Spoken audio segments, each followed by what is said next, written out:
Bismillahirrahmanirrahim. Assalamualaikum warahmatullahi wabarakatuh. Bapak dan Ibu kelompok belajar SMP Negeri 4, kita akan berbagi praktek pembelajaran, cara merencanakan, kemudian bagaimana implementasinya dan pelaksanaannya. Setelah itu kita perlu refleksi.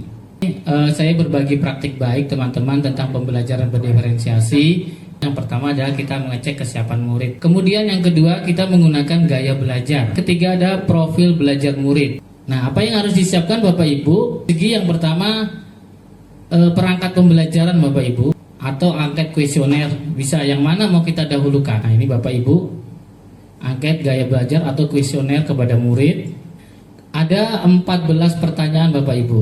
Ada yang visual, auditoris atau audio dan kinestetik dengan melambangkan huruf A, B, dan C. Ketika siswa menjawab, kita total dia cenderung ke huruf mana, itulah akan menentukan gaya belajarnya apa. Setelah itu saya mengaplikasikannya kepada perangkat pembelajaran. Karena saya mengajar kelas 9, maka saya membuat perencanaan pembelajaran. Kompetensi dasar yang saya gunakan adalah mendata unsur pembangun cerita pendek dan menyimpulkan unsur pembangun cerita pendek. Kemudian indikatornya Bapak Ibu, ini yang harus kita rencanakan. Kemudian menggunakan layar LCD, LKPD yang kita buat sendiri dengan metode diskusi kelompok.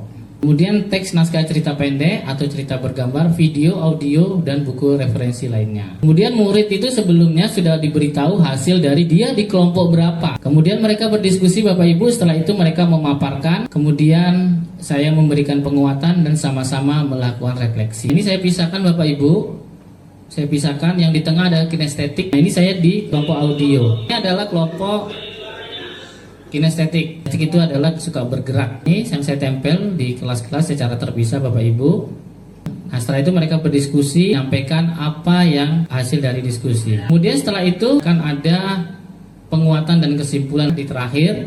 Nanti saya dengan murid melakukan refleksi. Kesempatan yang diberikan kepada saya ingin bertanya mengenai bagaimana cara menyusun RPP berdiferensiasi dan bagaimana penilaian akhirnya. Terima kasih. Tepuk tangan dulu dong untuk Bu Eko. Nah, yang pertama Bu Eko menanyakan RPP. Pertama memang kita menentukan kompetensi dasarnya Bu. Setelah itu kompetensi dasarnya kita sampaikan indikator. Kira-kira seorang guru mau tidak 3 diferensiasi itu muncul di dalam pembelajarannya? Kita ingat bersama teman-teman Bu Eko bahwa tidak harus 3-3-nya muncul. Ya, seperti yang saya lakukan adalah prosesnya jelas diferensiasi. Kemudian produknya belum Bu, karena mereka semua memaparkan hasilnya. Penilaiannya adalah karena diskusi kelompok, mereka punya LKPD Bu, saya siapkan. Assalamualaikum warahmatullahi wabarakatuh. Terima kasih. Kita mencoba untuk memetakan nih Pak. Oh ternyata dia ini kinestetik. Oh ternyata dia ini auditori. Selama pembelajaran mereka itu goyang Pak, karena melihat temannya, oh lebih asik di sini ternyata. Kita cara memetakan identifikasinya itu seperti apa Pak? Itu saja Pak. Terima kasih banyak Pak. Yang pertama memang kita mengambil satu Pak. Jadi kita tidak perlu banyak ya Pak ya untuk memetakan. Salah satu angket atau kuesioner yang saya tadi ada 14 Pak ya. Jadi kita pertegas di awal memang ketika menyebarkan angket tadi foto, saya sampaikan di foto tadi. Saya minta mungkin teman-teman yang bertanya tadi bisa refleksi.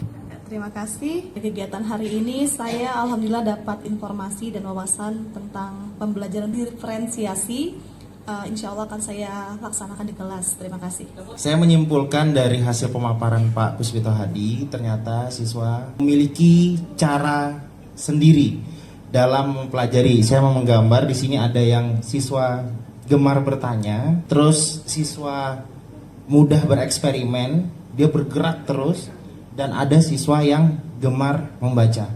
Itu Pak dari kesimpulan pada hari ini. Rekan-rekan sekalian, anggota atau komunitas belajar SMP Negeri 4, dapat saya simpulkan bahwa pembelajaran diferensiasi adalah pembelajaran yang dilakukan untuk memenuhi kebutuhan belajar murid, sehingga murid mendapatkan apa yang seharusnya dia dapatkan. Untuk melaksanakan pembelajaran berdiferensiasi, kita memerlukan beberapa tahap atau perencanaan. Teman berikutnya bisa melaksanakan diferensiasi di kelas masing-masing.